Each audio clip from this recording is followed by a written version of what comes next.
Welcome to the Banker Lamp. Please enjoy the video. You start by powering the Vivitek Projector and preparing inputs. This saves time. Plug the power cord in and flip the power switch. Listen for fan spin. Next, connect your source. HDMI for highest quality, VGA for older PCs, or attach the wireless dongle. Make sure the remote has fresh batteries so you can navigate menus. Once done, press the power button on the remote or unit. Wait for the lamp to warm up and the welcome screen to appear. You now select the correct input and tailor the image for clarity. Press input until your source is displayed.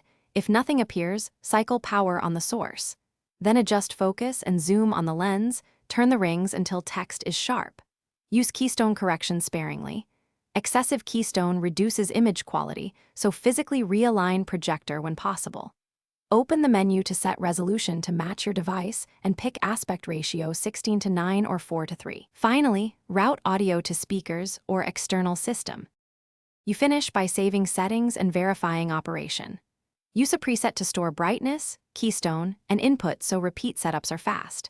Turn on eco mode to lower lamp power and noise. This extends lamp life while keeping usable brightness. Test sound and remote control functions before starting your presentation. If the image fails, first reseat the cable, reselect input, and confirm the source is outputting a supported resolution. Sometimes HDCP or an unsupported refresh rate prevents an image. If that Thanks for watching. If this was helpful, leave a like and consider subscribing. See you next time.